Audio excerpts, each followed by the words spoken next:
Hello, everybody. How are you doing today? I hope that you're having a fantastic day.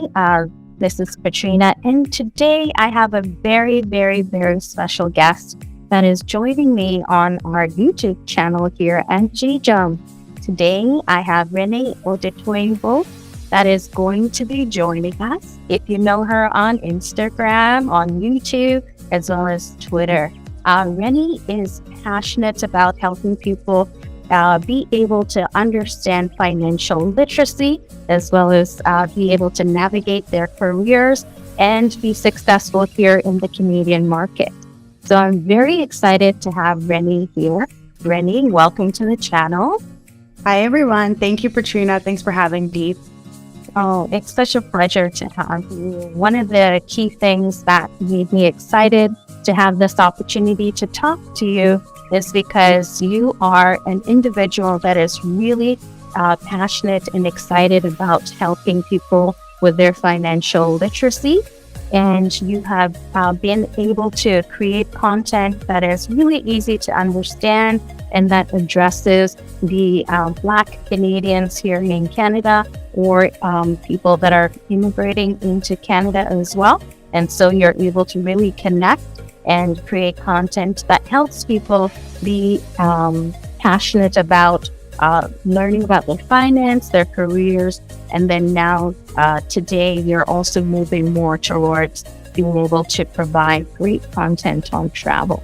So thank you for joining us here today. Yes, thank you so much for having me. I really appreciate the opportunity to speak to your audience. Thank you. Thank you.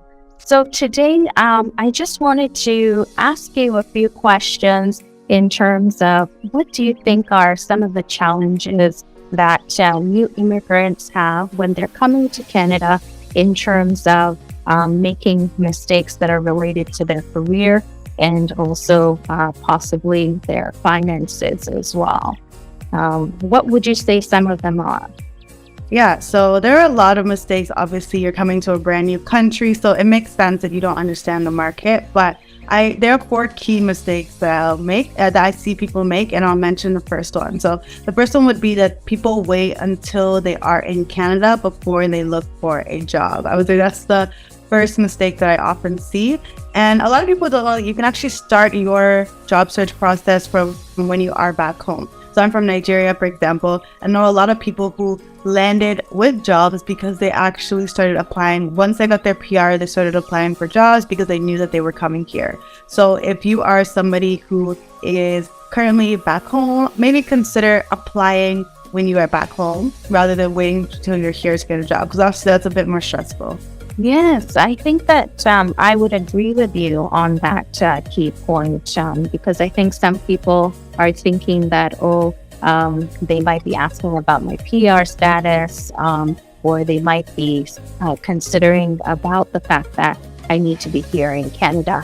And I think in terms of speaking to the point that you're talking about them waiting until they come to Canada, one of the things that they can do is either on their applications or on their LinkedIn, once they know that they have the documents to come and work in Canada, if it's a month, 2 months, or however long, even 2 weeks, some of the things that they can also consider is maybe getting a Canadian number that they can put on their profile so they can start the discussions. And then also maybe change their location as well to Canada, whichever city or province they're going to. Yeah. I would definitely say updating your LinkedIn profile to the province that you're going to be moving to would be great. So because now you're starting to be on recruiters' lists when they search for people in that area. Exactly. I like that they are able to bring that point. So what would you say is maybe another challenge or problem that they might encounter?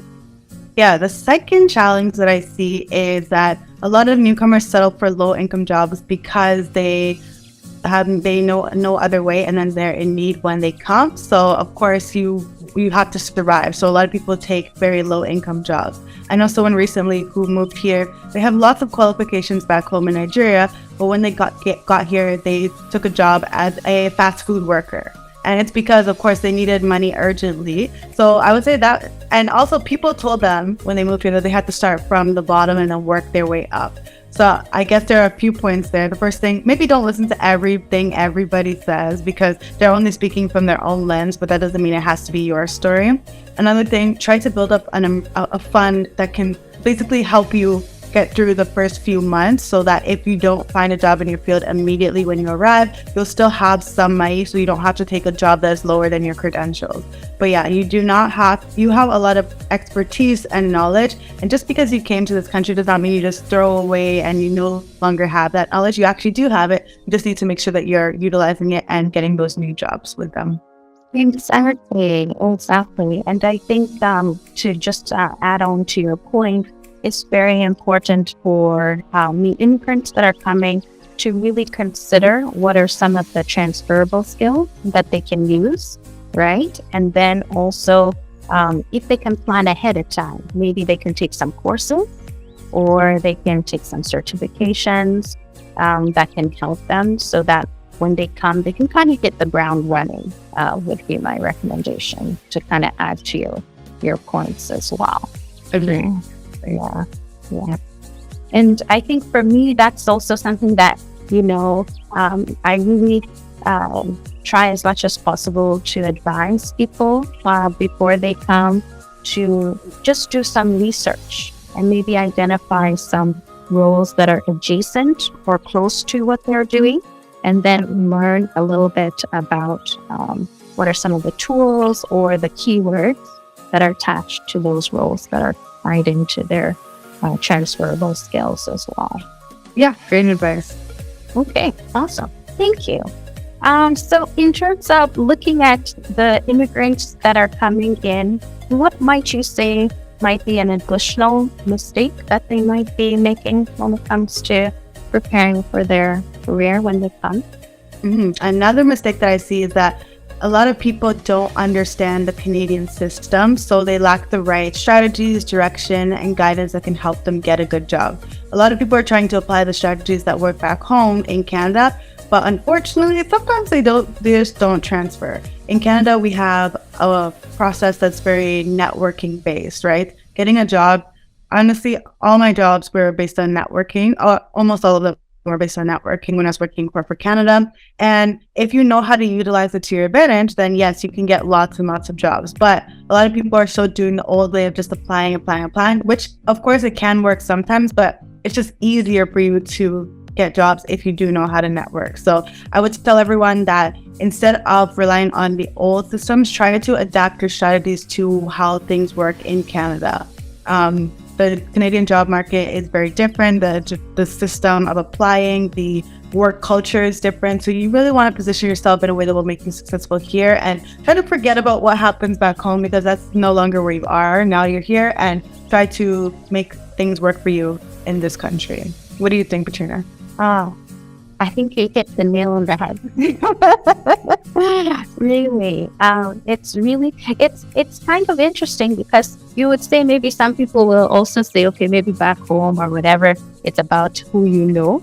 But I feel like here, it is a little bit about who you know, but then it's also about your likability factor, your ability to connect with people and build relationships before you need a job, right? And because people want to know that, hey, it's not just Mr. Jones that I spoke to that I'm going to bring into my network, right? You need to kind of demonstrate through your conversations, maybe through your volunteering, or even maybe to, connecting with people, having conversations. They get to know who you are. They get to see how you communicate. They get to see how you go about doing things, your kind of thinking. And so I think that ties into your point whereby when an opportunity becomes available, you're kind of top of mind. Right? Yeah, exactly. And I think a lot of people also learn about networking and they try to do it, but they're not doing it in the right way. Like I give a lot of people messages from people back home, like who just moved here. And just the approach that they are messaging you with is like as if they're entitled to my time. That's the kind of the approach that I get. And I'm like, That is not it. Please, that's not how you message someone. So you always want to add value to the person that you're messaging. And then, come at it very humbly. Like, I would love to learn more from you, things like that. Instead of saying, hi, I would like to have a coffee chat. When are you free? No, immediately no. Nobody, like, I get dozens of these messages a week. I'm only replying to the ones who actually approach me and they are offering value, or like they approach in a humble way. So I would tell everyone, like, also refine your approach. If you do have coffee chats back home, make sure the coffee chats that you're trying to get here also, they work within the Canadian framework. We're very friendly, kind people here. So make sure your approach is very friendly and kind. I think that point is very, very key, because in Canada you have to look at different countries have different ways of communicating. Some countries they're more direct.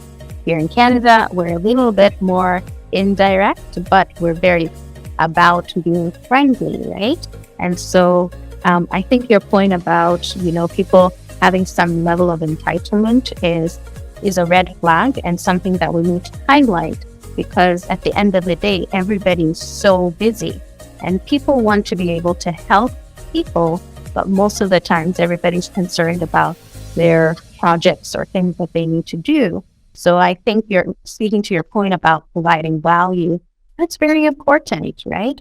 And the value can be in terms of, hey, you know what? I saw that you did a presentation recently. And in the presentation, you talk about X, Y, Z.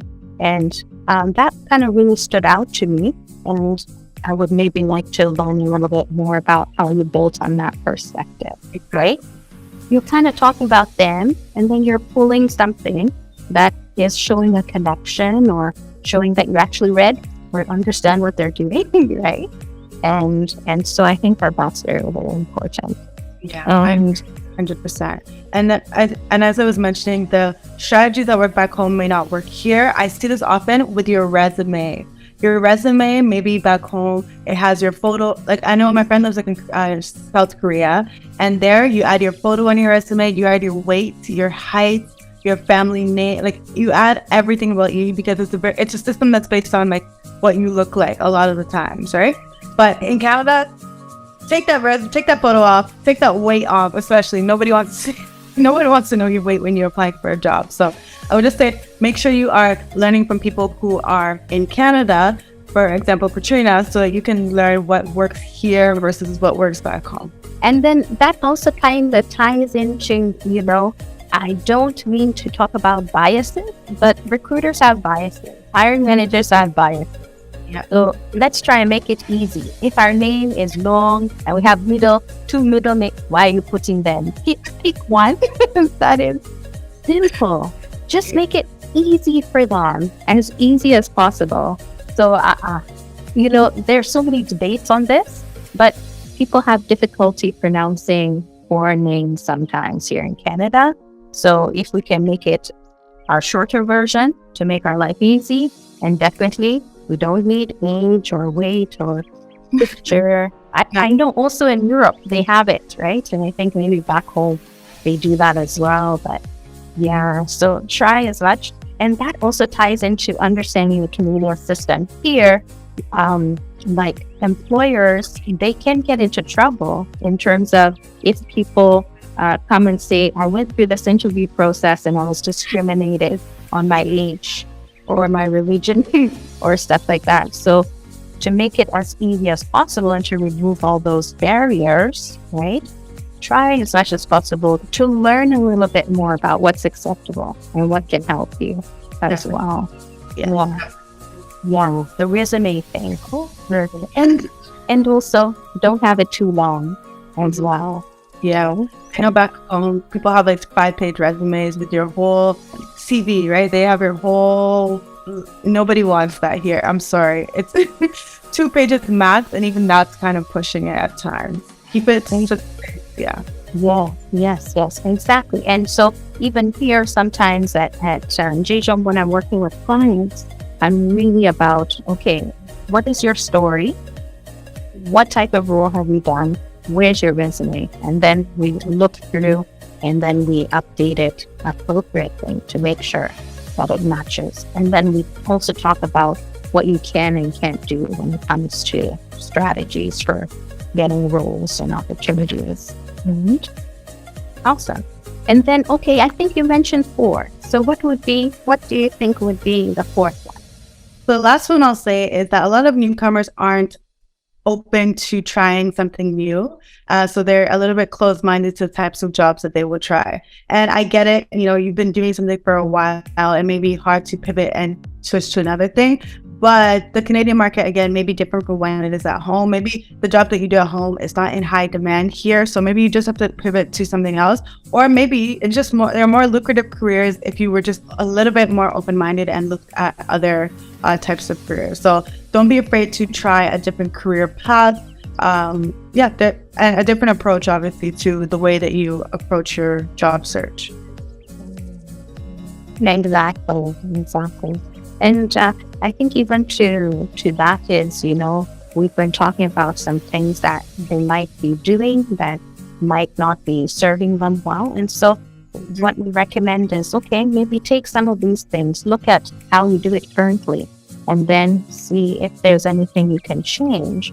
But then that also ties into when you're looking for roles, try and think, what type of roles can I go for that are not exactly similar to everything I was doing right away back home, but what do they call it here?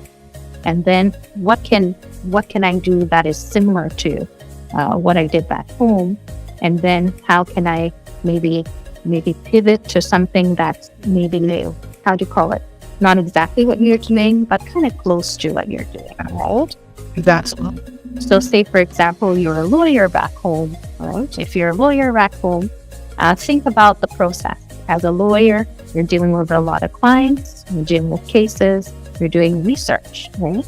So if you're thinking about coming here, the challenge is if you're coming to Canada, if you want to continue as a lawyer, you need to make sure you pass the bar or get your equivalencies. So maybe you need to factor that timeline in. But in the meantime, if you want to switch into something else, maybe you can look at maybe IT, product or service that uses legal terms. Maybe something like contracts management, something like procurement, something like working for a company that has software that helps lawyers do their job. Right? Exactly. Don't discount all the experience that you have back home. Just make sure you utilize it in another way if the career path that you wanted to take previously may not work, right? There are other ways in order to still use those same skills in another role. Exactly. That's so important. Okay. So in terms of some advice that you might have for newcomers, apart from these 4 points, what do you think would be maybe 1 or 2 things that you would advise them, at least maybe if they're coming in the next 1 to 2 months? Mm-hmm.